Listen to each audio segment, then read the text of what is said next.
Hello दोस्तों, परम ज्योति पठन पाठन में आप लोगों का स्वागत है। आज हम लोग माइक्रो टीचिंग सूक्ष्म शिक्षण नामक कंटेंट पढ़ेंगे, जो कि यूपी टेट की परीक्षा में लगभग हर बार 1 नंबर का आता है। तो सबसे पहले देखेंगे इसका इतिहास क्या है। तो जो पहला क्वेश्चन बनेगा सूक्ष्म शिक्षण से कि इसका जनक कौन था। सूक्ष्म शिक्षण के जनक कौन थे? तो एलेन। जनक कौन थे? तो एलेन। फिर इसमें पूछेगा एलेन के साथ साथ एक आध और ऑप्शन दे देगा, तो इसके सहयोगी का नाम याद रखेंगे। इनके सहयोगी कौन थे? तो इनके सहयोगी में 2 लोगों का नाम है, कीथ एचिसन। एचिसन याद रखेंगे। और इसके अलावा एक और है बुश। ठीक। दूसरा आता है क्वेश्चन, ये कहाँ से हुई शुरुआत। तो कहाँ से हुई? स्टैनफोर्ड विश्वविद्यालय यूएसए से अगर देश पूछेगा तो फिर स्टैनफोर्ड विश्वविद्यालय। फिर उसके बाद जगह पूछेगा कैलिफोर्निया। ठीक, 3 चीज़ याद रखना है, स्टैनफोर्ड विश्वविद्यालय और कैलिफोर्निया। फिर उसके बाद पूछेगा कि कब हुई थी, सन पूछेगा तो 1961 में। ठीक। जनक कौन थे? तो एलेन थे। जनक एलेन। सहयोगी कीथ एचिसन और बुश। कहाँ से? यूएसए स्टैनफोर्ड विश्वविद्यालय कैलिफोर्निया। कब? 1961 में। इसके बाद इसके अध्ययन का क्या नाम था? जो 1901 में हुआ था, तो इसके अध्ययन का नाम क्या था? तो इसको कहा गया था संकुचित विकास क्रम। ठीक, इसको भी याद रखेंगे, संकुचित विकास क्रम। ठीक। अब भारत में सूक्ष्म शिक्षण कब से शुरू हुआ था? तो सबसे पहले भारत में 1967 में और 1974। ठीक, 3 डेट हो गया। 1961 में अमेरिका में सबसे पहले, फिर भारत में 1967 में और 1974 में। 67 में कौन? तो डी तिवारी। ठीक। ये वाला जो सूक्ष्म शिक्षण था तो 1961 वाले से अलग था। 1961 वाले से ये अलग था। ठीक। इसके बाद 1974 में जिन्होंने किया था पासी, वीके पासी नाम याद होगा, वीके पासी और शाह। ठीक। ये जो था ये सेम 1961 की तरह था। ठीक। इसके बाद देखेंगे सूक्ष्म शिक्षण की परिभाषा क्या होती है। तो सूक्ष्म शिक्षण का अर्थ होता है, सूक्ष्म का मतलब होता है छोटा। ठीक, यानी कि छोटे छोटे विषय वस्तु में बांट करके। तो विषय वस्तु कैसा होता है? तो एक छोटा प्रकरण होता है, छोटा प्रकरण। ठीक। छात्र कैसे होते हैं? तो ये किसके लिए है, ये हमेशा याद रखेंगे। तो प्रशिक्षु के लिए, जो कि ट्रेनिंग लेते हैं, या इसको कहा जाता है और छात्राध्यापक। किसके लिए है? तो प्रशिक्षु के लिए, छात्राध्यापक के लिए। फिर कौशल में याद रखेंगे कि एक बार में एक कौशल पर जोर, एक कौशल पर जोर दिया जाता है। फिर कक्षा का वातावरण कैसा होना चाहिए? तो नियंत्रित वातावरण में,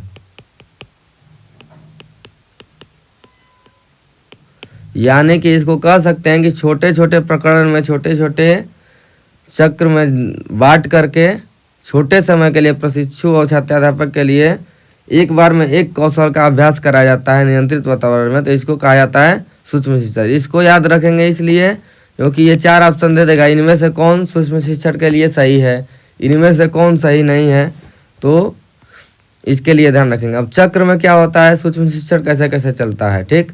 तो सबसे पहले जो प्रस्तुत करने वाला होता है तो वो एक पाठ योजना बनाएगा। तो सबसे पहले कहेगा कि प्रथम चक्र कैसे कैसे चलता है, दे देगा 4 ऑप्शन। तो उसमें रहेगा पहले पाठ योजना बनाना, फिर शिक्षण होगा। शिक्षण जब हो जाएगा तो उसके बाद जो सुनने वाले छात्र रहेंगे, छात्राध्यापक रहेंगे, वो क्या करेंगे? वो फीडबैक देंगे। क्या करेंगे? फीडबैक देंगे। फिर जो इसके बाद जो कमियां रहेगी उसको बताया जाएगा फीडबैक में। फिर इसके बाद जो कमी हो जाएगी, कमी को सुधार करके एक फिर पाठ्य योजना बनाया जाएगा। फिर उसके बाद दोबारा शिक्षक होगा, फिर पुष्टि होगा। तो ये क्रम चलता रहता है। तो सूक्ष्म शिक्षण के सोपान सबसे पहले कौन सा है? प्रथम पद पाठ योजना बनाना, फिर उसके बाद शिक्षण। तो ये टाइमिंग बार बार पूछता है, तो ये याद रखेंगे। पाठ योजना बनेगा पहले, फिर शिक्षण होगा, फिर फीडबैक दिया जाएगा, फिर जो गलती होगा गलती को बताया जाएगा फीडबैक में, फिर पाठ योजना बनाई जाएगी, फिर उसके बाद शिक्षण होगा, फिर उसके बाद प्रतिपुष्टि होगी, फिर ये क्रम ऐसे ही चलता रह जाएगा। ठीक, तो इसमें क्या किया जाता है? कौशलों की अभिवृद्धि की जाती है। एक बार में एक कौशल को इंक्रीज बढ़िया किया जाता है, यानी एक बार में एक कौशल पे ध्यान दिया जाता है। अब इसके बाद आता है टाइमिंग। तो टाइमिंग जो अमेरिका वाला है, यूएसए का स्टैनफोर्ड विश्वविद्यालय और भारत की, तो ये दोनों टाइमिंग क्या है? अलग अलग है। ठीक, तो सबके लिए टाइमिंग बनाई गई है। ये शुरू में जो पाठ योजना है, प्रथम सोपान, जो लड़के घर से मतलब 17 तक तैयार करके लाते हैं, इसके लिए कोई टाइमिंग नहीं बनाएगा। टाइमिंग किसके किसके लिए है? तो स्टैनफोर्ड विश्वविद्यालय के लिए टाइमिंग कैसे याद रखेंगे? शिक्षण का 5, ठीक, शिक्षण और कहीं है 2 बार शिक्षण है तो यहाँ पे 5, प्रतिपुष्टि के लिए 10, प्रतिपुष्टि के लिए 10, 5 शिक्षण के लिए, 10 फीडबैक के लिए, 5 शिक्षण के लिए, 5 फीडबैक के लिए, और पाठ योजना निर्माण के लिए दोनों को जोड़ देंगे। क्या करेंगे? 5 और 10 को जोड़ देंगे तो क्या हो गया? 15 मिनट। ये हो गया मिनट, ये हो गया मिनट, यानी शिक्षण के लिए 5 मिनट, 10 मिनट प्रतिपुष्टि के लिए, 5 मिनट शिक्षण, 10 मिनट प्रतिपुष्टि और 15 मिनट, ये हो गया। टोटल जोड़ेंगे तो क्या आएगा? 10 5 15, 15 15 30, 5 35, 10 45 मिनट। यानी स्टैनफोर्ड विश्वविद्यालय का टाइमिंग क्या है? तो 45 मिनट। अब भारत में टाइमिंग क्या है?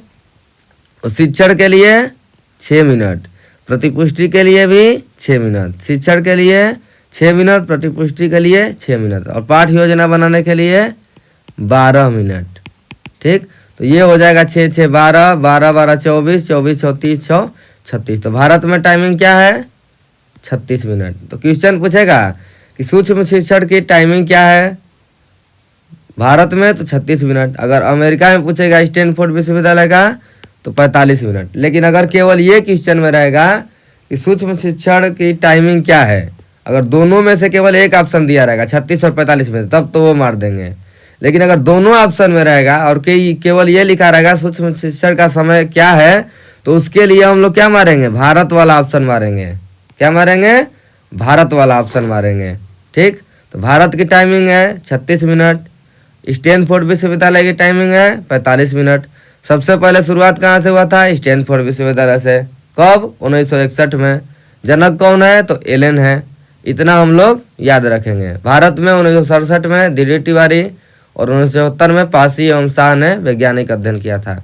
इसके बाद कुछ क्वेश्चन है सूक्ष्म शिक्षण का 2-3 हम लोग देखेंगे। तो सूक्ष्म शिक्षण के पहला है समय क्या है? इसमें हम लोगों ने 3 क्वेश्चन दिया है, मतलब 3 टाइप के ऑप्शन बनाए हैं। तो एक दिया है 36 मिनट, एक दिया है 45 मिनट, सी दिया है 25 और ये दिया है 30। हमने बताया था कि केवल ये समय पूछा रहेगा और भारत और अमेरिका नहीं लिखा होगा स्टैनफोर्ड विश्वविद्यालय। अगर दोनों ऑप्शन में रहेगा तो हम लोग भारत वाला मारेंगे। तो भारत वाला क्या है इसमें? 36 मिनट। ठीक, भारत वाला क्या है? 36 मिनट। ये दिया है सूक्ष्म शिक्षण का समय है, इसमें 36 दिया है ऑप्शन में, 45 नहीं दिया है तो 36 मार देंगे। इसमें केवल 45 दिया है ऑप्शन में और 36 नहीं दिया है, तब ये 45 मारेंगे। लेकिन अगर अमेरिका का पूछता तो 45 मारते, भारत का पूछता तो 36 मारते। लेकिन केवल पूछेगा 36 और 45 दोनों ऑप्शन में है, सूक्ष्म शिक्षण का समय पूछेगा तो क्या मारेंगे? भारत वाला मारेंगे। ठीक, इतना होगा क्लियर। अब माइक्रो टीचिंग के बारे में कथन पर विचार करिए, मतलब कौन सा सही है। ठीक, इसमें थोड़ा सा ये ऑप्शन छूट गया है। ठीक, ये छोटे आकार की कक्षा कम समय में पूर्ण होती है, ये सही है। ठीक, सूक्ष्म शिक्षण में पृष्ठपोषण के द्वारा कौशलों में वृद्धि होती है। ठीक, यानी इसको कहा जाता है फीडबैक, यानी फीडबैक लिया जाता है सूक्ष्म शिक्षण में और कौशलों में उसके द्वारा वृद्धि की जाती है। ये भी हम लोग ऊपर बता चुके हैं, ये भी सही है। सूक्ष्म शिक्षण के लिए नियंत्रित वातावरण में अभ्यास है, यानी नियंत्रित वातावरण होना जरूरी है, तो नियंत्रित वातावरण हो गया, ये भी सही है। एक समय में एक कौशलों का अभ्यास करा जाता है, यह भी बताया गया है कि एक समय में एक ही कौशल पर ध्यान दिया जाता है, उसी का अभ्यास करा जाता है, तो ये भी सही है। तो इसका मतलब देगा ऑप्शन में ए बी सी डी चारों सही। एक ऑप्शन दे देगा कि केवल बी, मतलब ऐसे ही ऑप्शन देगा, तो इसका आंसर क्या होगा? चारों जिसमें रहेगा उसको हम लोग निशान लगाएंगे। अब इसके बाद अगला क्वेश्चन आता है सूक्ष्म शिक्षण का तत्व नहीं है। तत्व क्या है? शिक्षण कौशल तत्व है, पृष्ठपोषण फीडबैक तत्व है, नियंत्रित वातावरण तत्व है। जटिलता ये तत्व नहीं है, बल्कि ये क्या है? जटिल को क्या बनाता है? ये सरल बनाता है। इसका तत्व क्या है? सरलता तत्व है, जटिलता नहीं है। ठीक, तो ये हो जाएगा गलती। सूक्ष्म शिक्षण के जनक कौन है? तो एलेन। सहयोगी कौन है? तो एचिसन कीच व बुश। ठीक, इसके बाद शुरुआत कब हुई थी? 1961 में स्टैनफोर्ड विश्वविद्यालय। शुरुआत कब हुई थी? 1961 में। ठीक, तो आज की वीडियो के लिए इतना ही। आप लोगों का दिन शुभ हो। इसको आप लोग बढ़िया से रिवाइज कर लेंगे, ये 1 नंबर का पक्का आता है। ठीक है, धन्यवाद।